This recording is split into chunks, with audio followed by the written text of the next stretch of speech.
অনেকদিন পরে আজকে শীতের বিভিন্ন প্রকার সবজি দিয়ে নুডলস রান্না করলাম।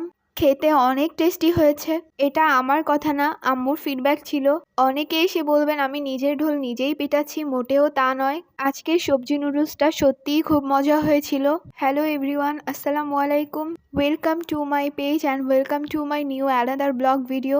কেমন আছেন আপনারা সবাই? আলহামদুলিল্লাহ আমিও খুব ভালো আছি, কিন্তু আমার একটু ঠান্ডা লেগেছে, এর জন্য ভয়েসটা অন্যরকম শোনা যাচ্ছে। এখন ওয়েদারটা চেঞ্জ হওয়ার সাথে সাথেই সবাই ঘরে ঘরে অসুস্থ হয়ে পড়ছে। আমি তার ব্যতিক্রম না, আমারও জ্বর ঠান্ডা লেগেই আছে। জ্বরটা তবু একটু কমেছে, কিন্তু ঠান্ডাটা এখনো আছে। যাই হোক, আমার জন্য সবাই দোয়া করবেন এবং আমিও সবার জন্য দোয়া করি। আজকে সন্ধ্যার নাস্তা হিসেবে আম্মু আমাকে সবজি দিয়ে নুডলস রান্না করতে বলেছিল। এই জন্য আমি একটু একটু করে অনেকগুলো সবজি কেটে নিচ্ছি সবগুলো থেকে। এখানে আমি সবজি নুডলস রান্না করার জন্য অনেক ধরনের সবজি নিয়েছি। ফুলকপি, আলু, টমেটো, যা যা ফ্রিজে ছিল সেই সবগুলোই নিয়েছি। আমার সবগুলো সবজি কাটা শেষ হয়ে গিয়েছে, আপনারা সেটা দেখতেই পাচ্ছেন। যাই হোক, সবশেষে এখন আমি আলুটাকেও কেটে নিব। এখানে আমি খুবই ছোট সাইজের একটা আলু নিয়েছি। এখন একটা পিলারের সাহায্যে আলুটাকে ভালো করে ছিলে নিলাম।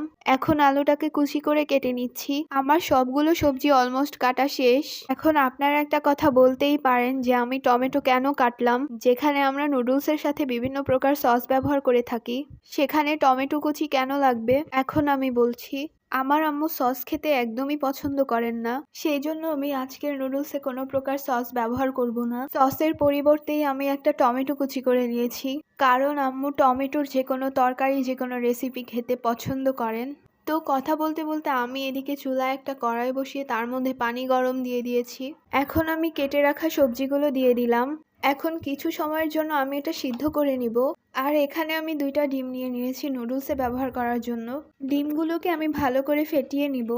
আর আগে থেকেই আমি নুডলসগুলো প্যাকেট থেকে বের করে ভেঙে নিয়েছিলাম, সেগুলো এখন সবজির সাথে সেদ্ধ করে নিব। এখন আমি সবজি এবং নুডলসগুলো ছেঁকে নিচ্ছি। এরপর চুলায় একটা কড়াই বসিয়ে তার মধ্যে প্রয়োজন মতো তেল দিয়ে দিব। পেঁয়াজ, কাঁচামরিচ, টমেটো একসাথে দিয়ে ভালো করে ভেজে নিব। টমেটোটা যতক্ষণ না সিদ্ধ হয় ততক্ষণ ভাজতে হবে। টমেটোটা সিদ্ধ হয়ে আসলে এই পর্যায়ে আমরা ফেটিয়ে রাখা ডিমটা দিয়ে দিব। এখন ভালো করে অনবরত নাড়তে থাকতে হবে যাতে ডিমটা দলা পাকিয়ে না যায়। এখন সিদ্ধ করা নুডলস আর সবজিগুলো দিয়ে দিব। এটাও খুব ভালো করে নেড়ে নিব।